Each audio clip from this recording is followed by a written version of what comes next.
All right, today we are diving deep into a fascinating, high-stakes tactical puzzle from the Omens Foretold universe. This is a story all about being trapped, totally outgunned, and forced to find a solution that honestly just doesn't seem to exist.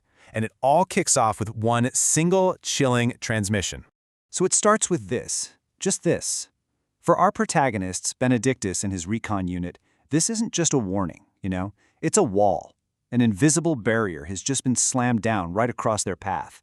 And the price for trying to cross it? Well, it's a bullet. The situation is, well, fits grim. They are completely cut off from their objective. But here's the thing we're about to see. A sniper is almost never just a sniper. More often than not, they're bait. And that's the absolute key here, right? This isn't some one-on-one duel. That sniper's presence screams that there's a much larger, unseen force just waiting for them to make a stupid move. A direct assault? That would be a suicide run, just walking right into a pre-planned kill zone. So they're not just pinned down, they're being herded, they're being funneled into a trap. So, being cornered and pretty much out of options, Benedictus doesn't look for a way through the problem, he starts looking for a way around it. And he finds it in the most unexpected place, a piece of everyday infrastructure that is completely, and I mean completely, out of place. While he's playing it cool, just in case they're being overheard, Benedictus spots it. It's not enemy soldiers, it's not a weapon, it's a set of old telephone junction boxes. And here's the detail that changes everything. They're British. What is a piece of foreign tech doing in a place it has absolutely no business being? You see, these boxes, they're just the tip of the iceberg. They're part of a much larger network. Spotting them is kind of like finding a single wire in a wall and just knowing that it has to lead back to a fuse box. In this case, that fuse box is a telephone exchange, a communications hub. And where there's one, there are probably a lot more.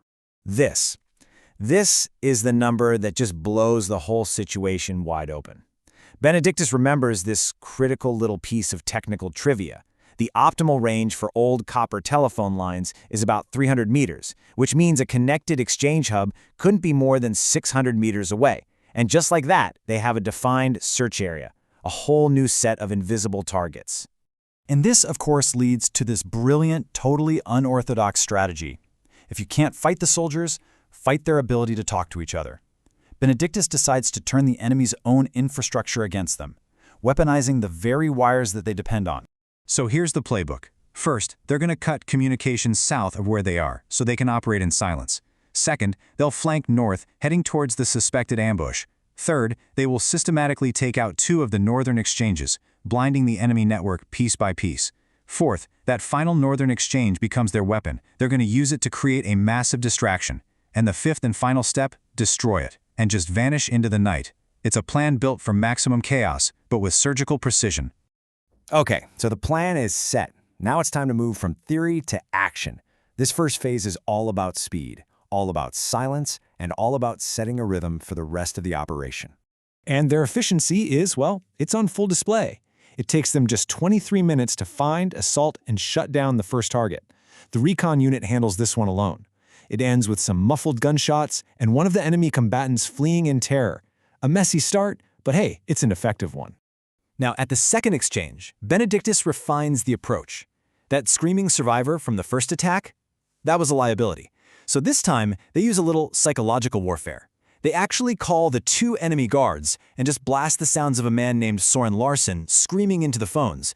While the guards are totally confused and panicked, Benedictus storms the building. The result is so much cleaner. 1 enemy down, the other captured and silenced. So let's take a quick look at the scoreboard after about an hour and 15 minutes. 2 exchanges are down, the enemy's southern comms are completely severed, and they've dished out some serious casualties without taking any of their own. But the most dangerous part of the mission, the approach on that ambush zone and dealing with that sniper, is still ahead.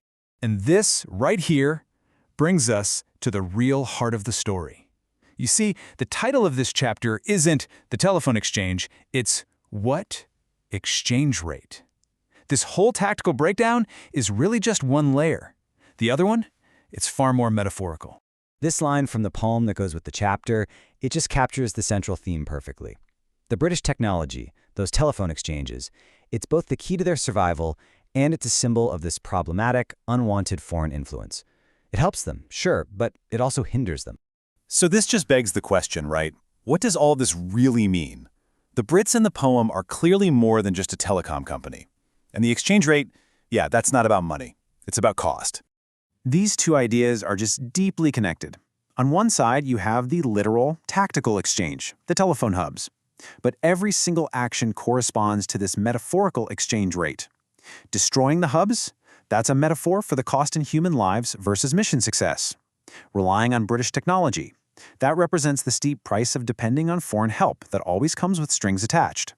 And disrupting communications? Well, that symbolizes the trade-off between creating chaos for your enemy and maintaining control for yourself. It is all about the true, hidden cost of victory. And this is the final defiant statement. The poem's conclusion is basically a rejection of this entire calculation. It says that no matter the cost, no matter what the exchange rate is, the objective is absolute. It's a promise of a final checkmate, delivered entirely on their own terms. But it does leave us wondering, in a game this complex, what does a double knightmate actually look like?